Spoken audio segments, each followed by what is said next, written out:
Good evening and thanks for staying with us. Welcome to our COVID-19 update. I am Ladi Akeredoluale. Here are the highlights at this hour. Microsoft Co-Founders Foundation, the Bill Gates Foundation, donates $1 million to the UN COVID-19 Response Basket Fund to help Nigeria.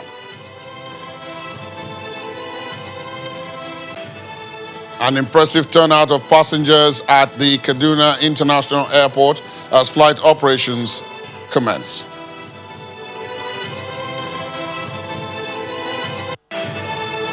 And U.S. government accuses China of sponsoring attempt to hack biotech firms across the world.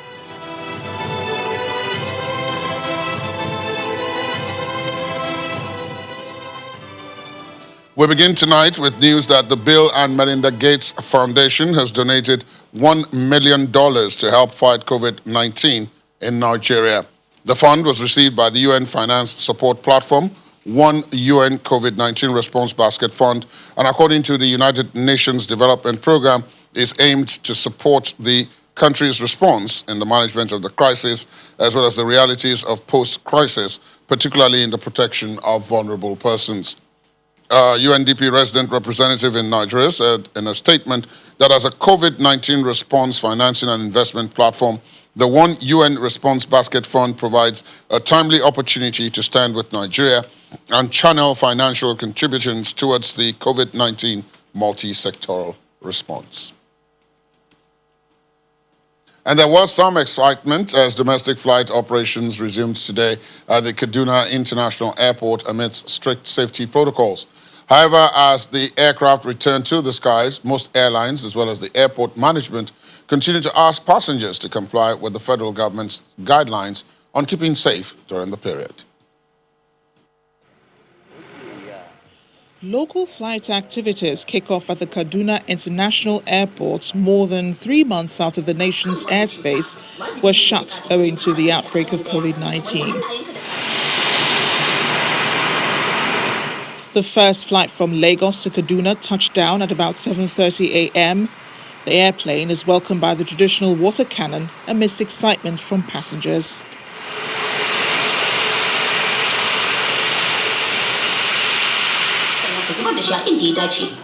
At the airport's departure hall, passengers are required to wear face masks, observe social distance, and use hand sanitizers. Thermometers are also in use to check body temperature. Following the approval for resumption of flight operations, the Federal Airport Authority of Nigeria released new guidelines for air travelers and other airport users. The new standard operating procedure, according to the manager of the Kaduna Airport and the Director of Aviation Security Services of FAN, is aimed at protecting all passengers, staff, and curb the spread of COVID-19. COVID-19 is not from the aviation sector. The airliners have taken the procedures as prescribed again by the Presidential Task Force, and we have done everything possible within or humanly possible to ensure that passengers don't contact COVID-19 from the airports. This thing is not about Federal Airport Authority or NCAA or any of the aviation agencies' responsibility alone. It is something that has to do with human life, and we are all involved. As such, let people take it as a challenge that they should assist in checkmating each other. The new standard operating procedure at the airports requires that air passengers and airport staff must follow all safety protocol, while every luggage must be disinfected before entry into the departure halls. The Bauchi state government says there's run out of reagents for COVID-19 testing and that this is causing bottlenecks in its capacity to carry out more testing. In an interview with our correspondent, the Commissioner for Health, Dr. Liu Megoro, revealed that the state's financial resources are overstretched as a result of huge sums spent to purchase reagents. He appeals to the Nigeria Center for Disease Control, the NCDC, to come to the state's aid since it sometimes receives samples from neighboring states like Gombe and Plateau. Just 2-3 days ago, our second laboratory in the state at Abubakar Tafawa Balewa University Teaching Hospital has come on board. So now we have 2 testing laboratories in the state, in addition to the one that was previously launched. So we have a capacity to test up to 500 to 600 samples in a day. But you know, most of this sampling, as we realized recently, there are some challenges. And the challenges of the testing is basically of the reagents. In Bauchi, all the 2 laboratories, they use the real-time PCR machine. So this real-time is very sensitive to some certain reagent, like the live river. But the dungeon is very difficult. It's not that the laboratory scientists cannot do the dungeon, but it's giving them very, result that you need to be retesting over and over again. So we need support from the NCDC in this regard, which we are communicating. So if we can have enough reagent of the live river, which is very expensive, we can be able to scale up most of this testing in the state. Down south, particularly in the southwest, the leadership of the Christian Association of Nigeria in Ekiti State is not pleased that public places of worship may not be resuming for another month, as announced by the state government. The government decision is premised on the negotiation of rules it considers sacrosanct for resumption of churches by the Christian leaders after Muslims had voluntarily opted to set their resumption date aside for now. Our correspondent, Babajide Agbeyo, has the details. The postponement of the resumption of religious activities in Ekiti State has been generating actions and reactions. The state government had last week shifted by 1 month the planned resumption, stating that Christians seem not to be ready yet for the resumption. Government is judging by the reaction of Christian leaders to some of the conditions set for the reopening of public worship, which they are asking that those conditions be relaxed. But the state government had insisted that those conditions stand and worshippers will be the ones to adjust to those conditions. But the Christian Association of Nigeria in the state finds the postponement, the length of the postponement, unpleasant, and it says it will be convening a meeting of its stakeholders to decide on the next way forward. We requested that an hour is not enough for service. Let us make it at least 2 hours. She agreed to that, and that is reflected in their report, the redunda, as titled. But other areas, what it was written on the paper was the fact that they are non-negotiable. And therefore, because of that, they believe that the Christians or the religious bodies are not ready yet. And therefore, let us give them another 4 weeks. For me, this is really disappointing and saddened. For now, I'm going to meet with the heads of the churches to see how the preparation is going to be before the next 4 weeks, so that the next 4 weeks, to the glory of God, I want to see that the churches in Ekiti are open for service. In the academic arena, the state has announced the 3rd of next month as the date for the resumption of school activities for pupils and students in their final year.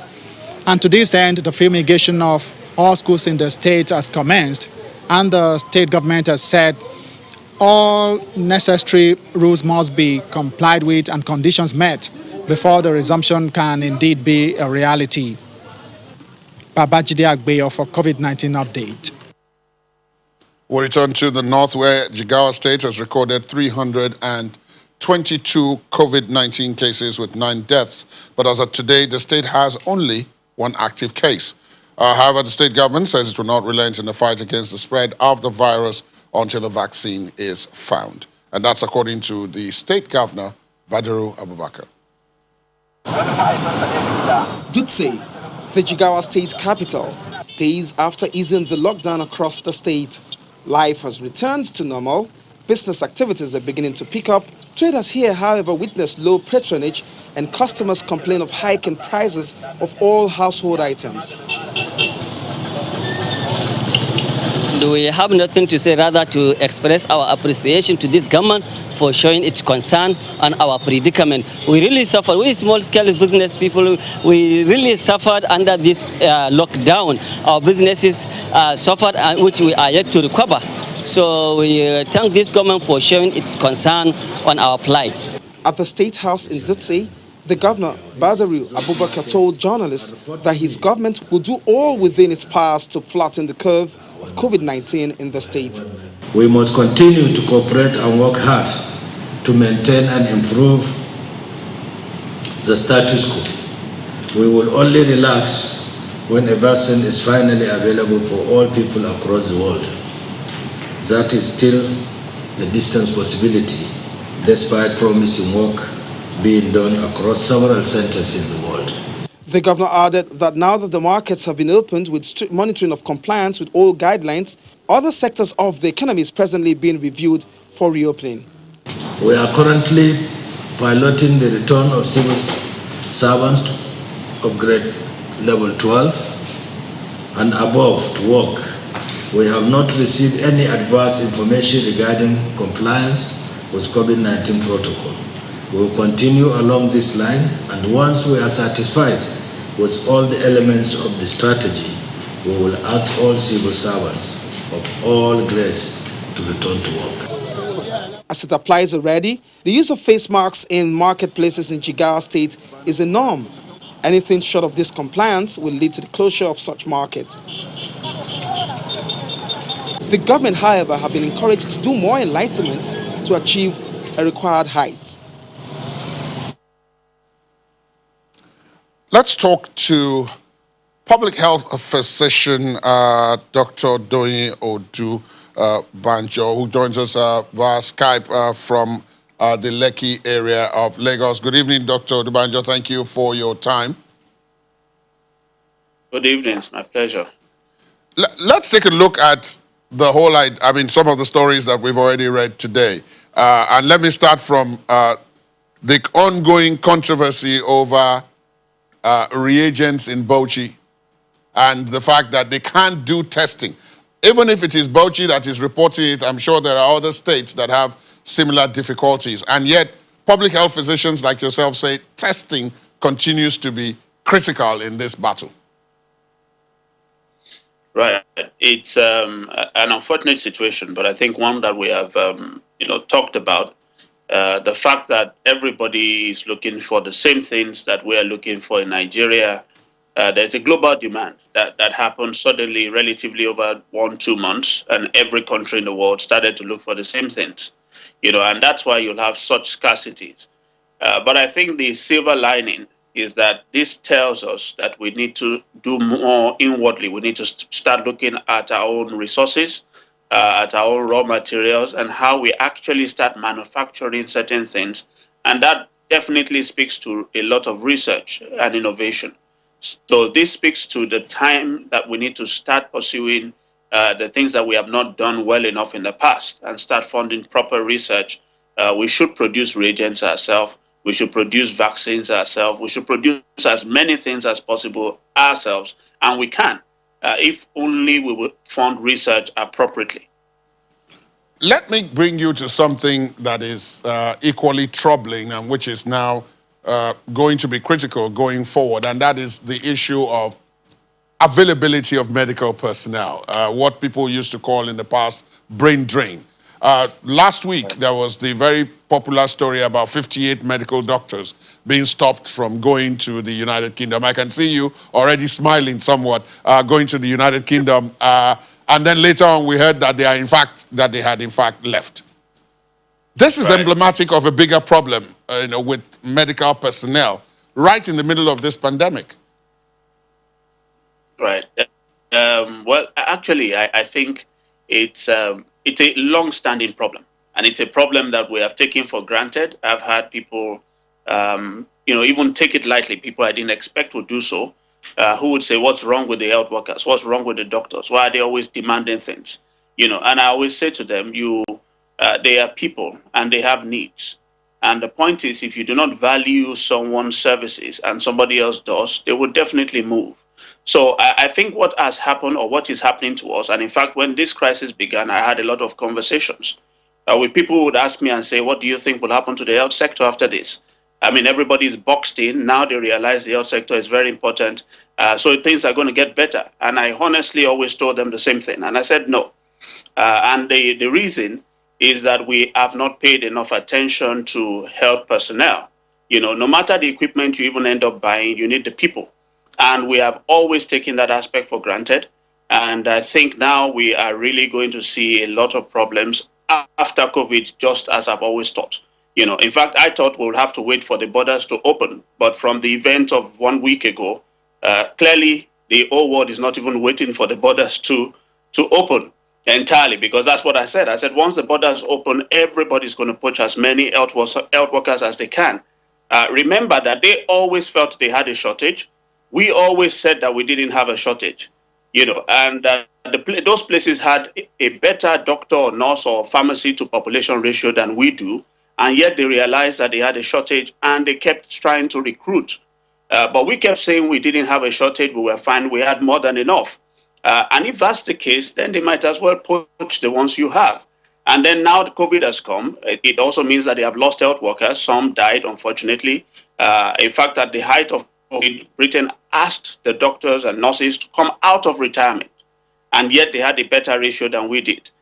So we didn't think that there was any problem. As a matter of fact, during this crisis, one of the things that has been worrisome has been the number of strikes, by doctors' association in different states in this country. But more worrisome has been the reaction from the government and, in fact, even from the populace, sometimes. So if we keep looking at issues that way, I think that we are in for a very rough time.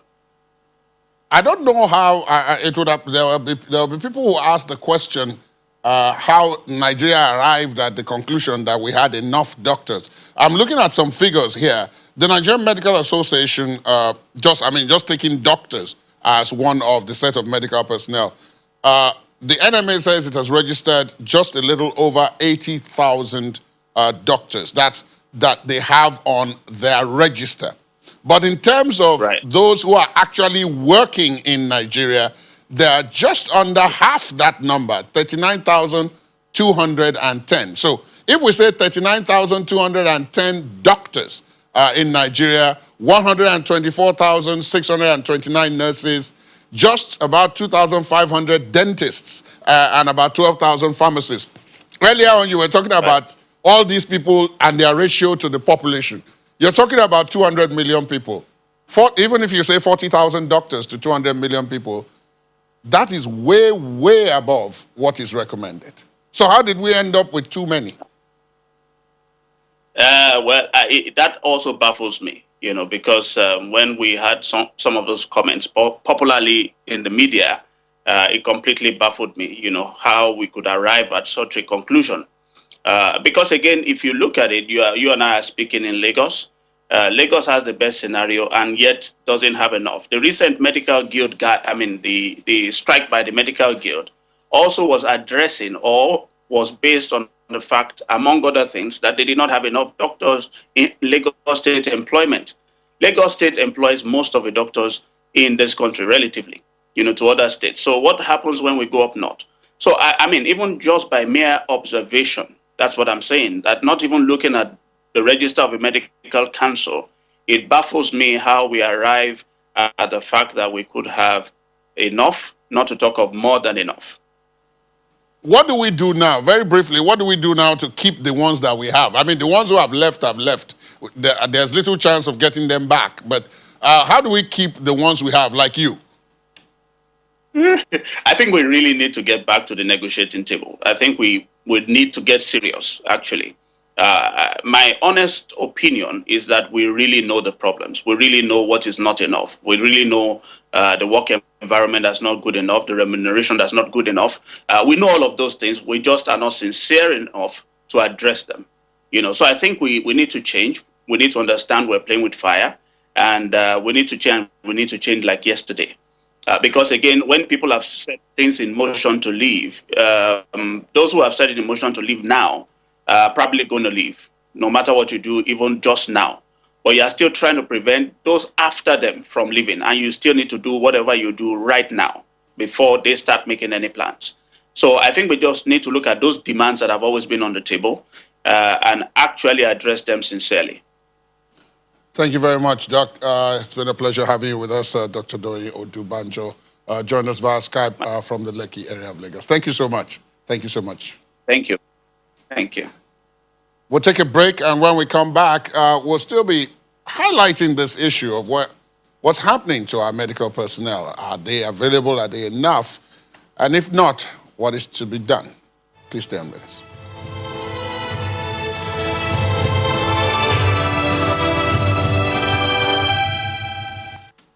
Thanks for staying with us. Welcome back to our COVID-19 update.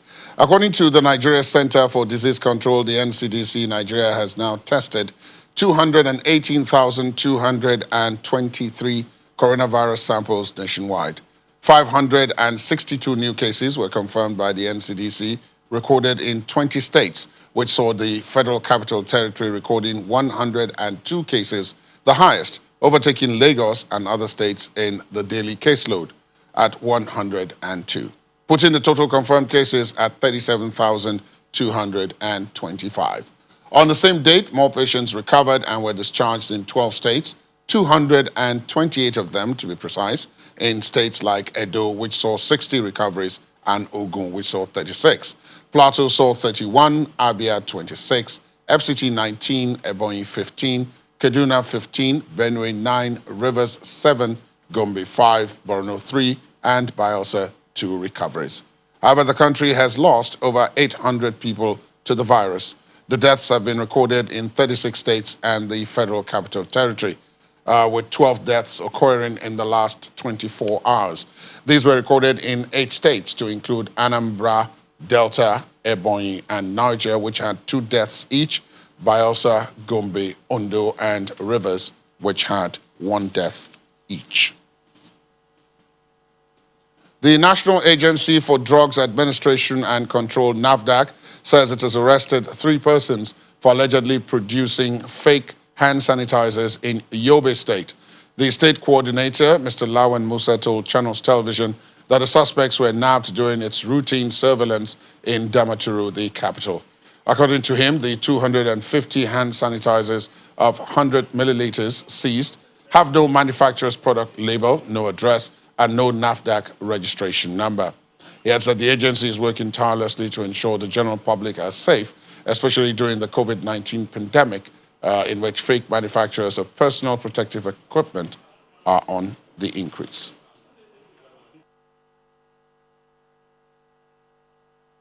Product and sanction the sellers of this particular product. They want to seize the opportunity of the COVID-19 pandemic to make money without considering, without recourse to the danger posed to the society. Calling on the general public, whenever they want to buy hand sanitizer or anything for them to use, they have to check the manufacturer name, the manufacturer address, NAFDAC registration number, batch number, production date, best before date. These are requisite features for you to see in a particular product in order to buy, to protect you. With the registration of NAFDAC, you are covered. Let's talk now to Dr. Osemeke Osokogu, who is the lead COVID-19 Alliance International Society for Pharmacoepidemiology, who joins us via Skype from Coventry in the United Kingdom. Good evening, Dr. Osokogu. That was a bit of a mouthful, but I think I finally got it right. Thank you for joining us at this time. Good evening. Thank you for having me. Can you hear me? Let me begin by... Yes, we can. Yes, we can. Yes, we can hear you. We can hear you. Let me begin by asking you... Let me begin by asking you about these vaccines that made all the news yesterday. The trials of these things, of these vaccines that so many people are now thinking may provide us with some sort of relief during this COVID-19 pandemic. What do you make of it? I do think that there are a lot of companies that are currently involved in the development of vaccines for COVID-19. A number of the world's largest manufacturers of vaccines. It's hard to know precisely how the vaccines will perform, but it's all a question like other instances where you test drugs, but it will have to be actually starting to use it before one can properly assess the efficacy. A level of efficacy or a level of ability of the vaccine to prevent the coronavirus infection or treat as it may were might have been observed during the trials, but knowing or understanding how effective it is will only happen when a larger number of people or many more people are vaccinated. Out there in the UK, out there in the UK, like in most parts of the world, you're talking about establishing some kind of balance because you talk about efficacy here, and that means we're dealing with the pandemic. Now, the UK government is talking about relaxing measures, the restrictions to allow people get back to some sort of normalcy. But aren't you afraid that this would could lead back to the kind of situation that we had in the UK a couple of weeks ago? Yes, thank you very much. The thing with a situation like we have on ground, the pandemic, is that it's rapidly evolving. There is the possibility that there will be a second wave, which means there will be spikes or a spike in the number of cases. But because of the level of infrastructure health-wise the UK has, it can quickly monitor exactly what is going on and actually predict what will happen. In which case, depending on what is observed, then lockdown measures can possibly be reintroduced at the earliest instance. So there's the risk. The risk is there that the number of cases will increase again, but also there's enough, or there's a good enough infrastructure on ground to quickly reintroduce lockdown measures once that is observed to be happening. Let me bring you to something else that is contentious. This is the issue of availability of medical personnel. The UK has lost a fairly significant number of medical personnel to COVID-19. At the very start of the crisis, they asked those who had even gone into retirement to come out of retirement to help with the caseload. And now it appears as if a program has now been put in place to attract medical personnel from elsewhere, including Nigeria. So I want to know, from your standpoint in Coventry there, is it really true that Britain has a shortage, and are people like those who are attracted by the offers welcome? Again, thank you for pointing the... Well, we seem to have lost Dr. Osemeke Osokogu there. If we are able to get him back in the course of the program, then we will. But if not, then we move on. The U.S. Justice Department has accused the Chinese government of sponsoring attempts to hack biotech firms around the world working on coronavirus vaccines and treatments. In an indictment unsealed in Washington state today, 2 former engineering students were charged with hacking, both for personal profit and for the Chinese Ministry of State Security, a civilian spy agency. Meanwhile, U.S. politicians remain divided over a new coronavirus aid bill as the number of cases in the country edges towards 4 million. Our Washington correspondent, Maria Bird, has more on that story. While U.S. coronavirus cases hit record numbers in states like Florida and California, U.S. President Donald Trump met with Republican lawmakers to discuss a potential $1 trillion coronavirus aid package. And I think we've made a lot of progress on that, and the discussions are going on. Steve, you want to say a few words as to where we are? Yes, Mr. President. Mark and I have been working very hard over the last 2 weeks. We still have left to put in the economy and put back to work. We're focused on starting with another $1 trillion. We think that will make a big impact. And the focus is, as I said, is really about kids and jobs and vaccines. We're going to make sure that we have a vaccine by the end of the year for emergency use. And the plan is, we just updated the president and the vice president. They signed off on this.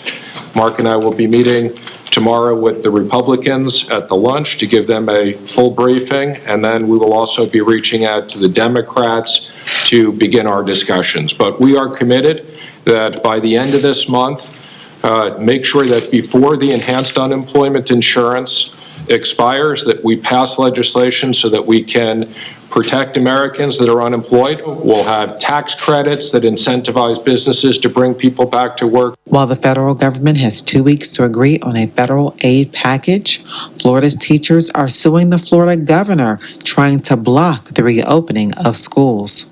A lot of these teachers love teaching, and that was one point that they really wanted to express. But at the same time, they don't want to endanger themselves and their children, the kids that they have to teach. So, you know, they're caught in this position where, you know, they just want the best. The coronavirus vaccine is promising. Phase 1 appears to be safe, as an induced immune response is occurring in those that participated in the trial. As the U.S. nears 4 million coronavirus cases, the Oxford University and AstraZeneca COVID-19 vaccine shows great hope. From Washington, Maria Bird, Channel Television News. Meanwhile, for the first time in more than 60 years, the Nobel Prize banquet will not be holding this year due to the coronavirus pandemic. The Nobel Foundation says awards and ceremonies will be held in new forms as everyone needs to make sacrifices and adapt to completely new circumstances. Here's the global update. The U.S. continues to see rising cases across many states. On Monday, the state of California recorded a daily rise of more than 11,800 new infections, making it the highest daily number the state has seen so far. And if California was its own country, it would now rank 5th in the world after the US, Brazil, India, and Russia. President Donald Trump, who previously refused to wear a mask, has tweeted a picture of himself wearing one with a text saying many people believe it is a patriotic duty to wear a mask if they can't socially distance. Indian researchers are reported as partnering with those at Oxford University on the vaccine reported on Monday to begin local trials soon after a license has been obtained. Oxford University said the vaccine appeared safe and triggers an immune response, though it is still at development stage and will go through further rounds of testing. Meanwhile, China says a phase 2 trial of a COVID-19 vaccine candidate conducted in the country has found that the vaccine is safe and induces an immune response. The results provide data from a wider group of participants than the phase 1 trial, which was published in May. Phase 2 trial adds further evidence on safety and immunogenicity in a large population than the phase 1 trial. In another development, aviation authorities say passengers who book flights to the country must prove they have recently tested negative for COVID-19 beforehand. Over 3,000 high schools in Myanmar have reopened today after nearly 2 months of delay caused by the pandemic. High schools can reopen after thorough disinfection and enough hand-washing facilities are installed. And each classroom can only accommodate 20 students, while desks have to be at least 6 feet apart. In Latin America, Brazil today reported a death toll of over 80,000 from the coronavirus. 2 of the country's ministers have also reported they tested positive for COVID-19. Meanwhile, President Jair Bolsonaro has praised the drug hydroxychloroquine, claiming it has made him feel better in treating the coronavirus. Dozens of infections were recorded at a mining company in the central Mexican state of Puebla on Monday. At least 85 of them, one of the worst outbreaks at a single company in the country. And Colombia's President Ivan Duque says the country's most challenging moments of the pandemic were yet to come, as the country confirmed cases topped 200,000 on Monday.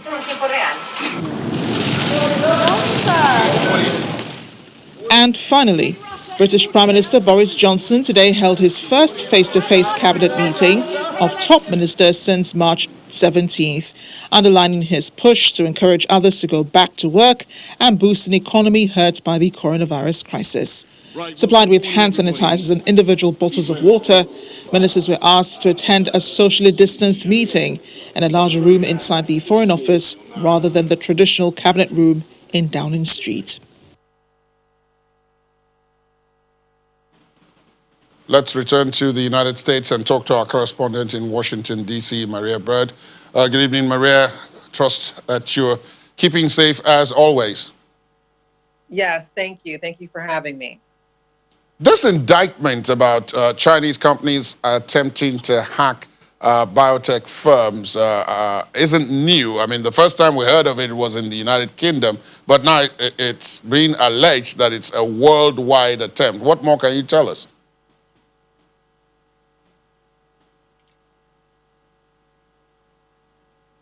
I think that the United States is looking into, as we know, that China is not necessarily the favorite of the White House at this time. And again, with so many companies coming forth and really looking to be the first to have a vaccine available, this is just one of the ways that they're trying to ensure that we're not seeing any type of corruption happening in this area.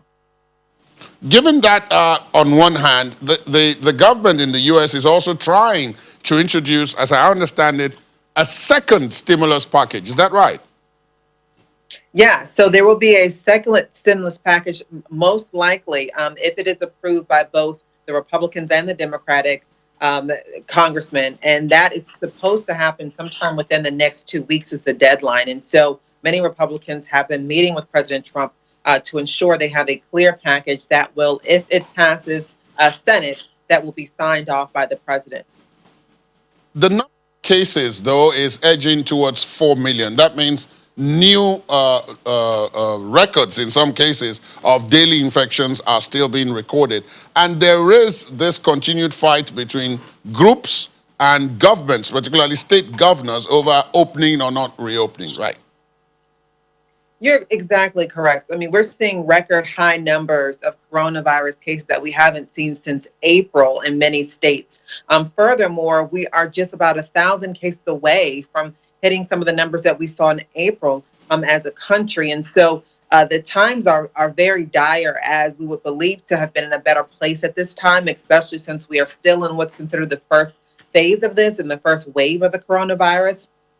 And so the issue now has gone beyond just the issue of ICU beds, but it's gone to the place now of being able to have individuals and medical professionals that are healthy enough, because many of them are getting sick as a result of caring for patients with COVID-19, many of them being available and having those professionals available to enter these hospitals to care for the individuals. So we're seeing that there are groups and there's government. I mean, at this time, it's really a all hands on deck, because many states are beginning to roll back some of their opening policies and rolling back on some of the availability of being in phase 2 or 3.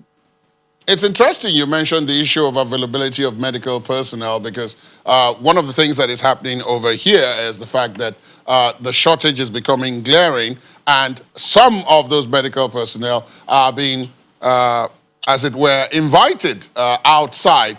Do you know of any efforts in the United States to get medical personnel from other places to come and supplement what you were talking about? Might be a shortage because some of the ones already in place are getting sick. Yes, well, right now, most of what we're hearing about are those within the United States. So many individuals will come from one state to another to provide that medical assistance. Now, we have not yet heard of or gotten to the place where we're having to call outside of the United States. We all know that medical supplies, obviously, we did have to call on other countries to assist with that, as we had a shortage in supplies. But as far as medical professionals, we have not yet gone outside the country, but there's many interstate relationships that are in place for medical professionals. Worldwide, the debate continues about the issue of schools opening, educational institutions opening in right across from kindergarten all the way to the tertiary institutions. How is that working out in the United States? I do know from past reports that some level of institutions have opened.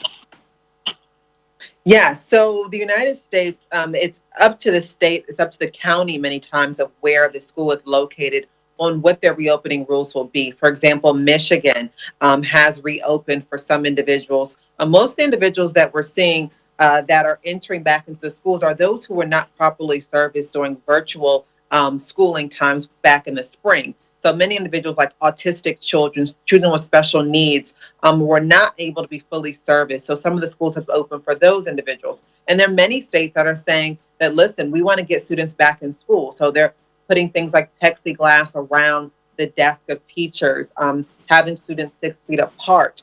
But again, that's not the general rule across the board in the United States, because teachers are also asking for their safety to be put in place and to be thought of first before we just reopen schools to try to have students back into the classroom.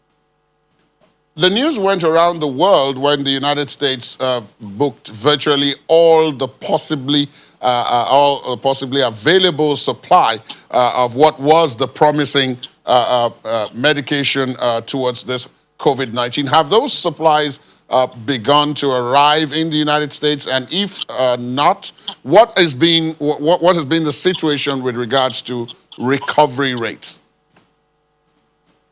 So yes, supplies have made it to the United States, and again, recovery rates are continuing to escalate. I mean, we're seeing the number of cases going up. If you look at the number of deaths, we're still seeing deaths occurring. But again, the number of deaths, as we've tried to mitigate the exposure to the elderly, that has taken a downturn, which is a good thing. The issue now is some of the younger individuals who are the ones that are catching the coronavirus at faster rates than anyone else, ensuring that they have survival rates. But the reality is most younger individuals don't have as many underlying conditions, which lead sometimes to death as a result of COVID-19.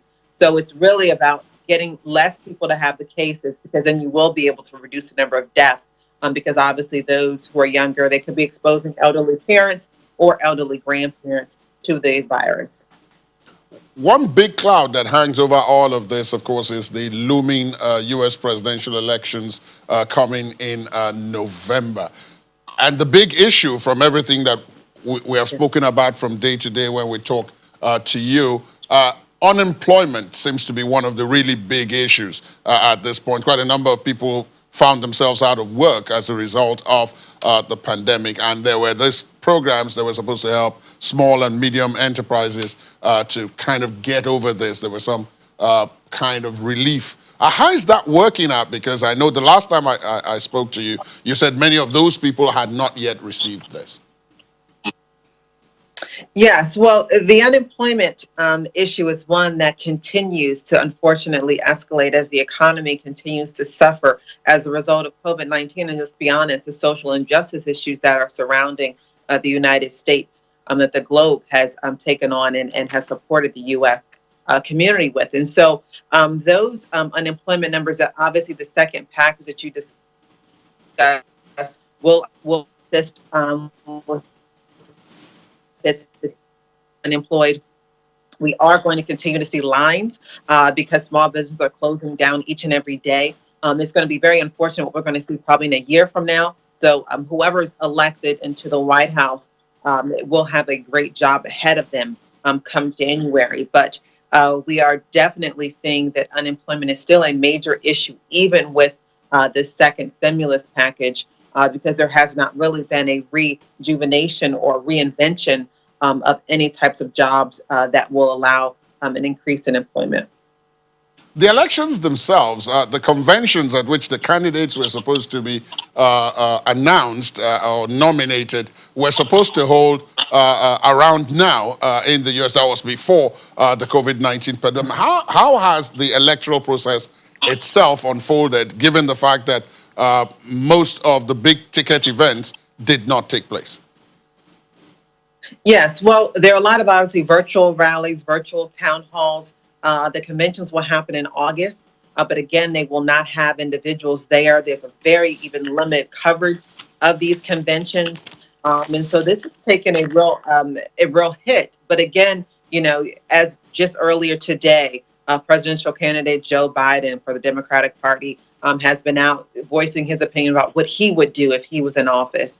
You see the ads running for President Trump, and today he will be having another coronavirus task force meeting, which should be happening very shortly here, that will provide information about what he's doing. And obviously it will be a push toward his reelection, which he is hopeful for. We all know that he started to now say that wearing a mask is patriotic. And so you're starting to see small signs of pushing toward getting either reelected or being elected in the case of presidential candidate Joe Biden.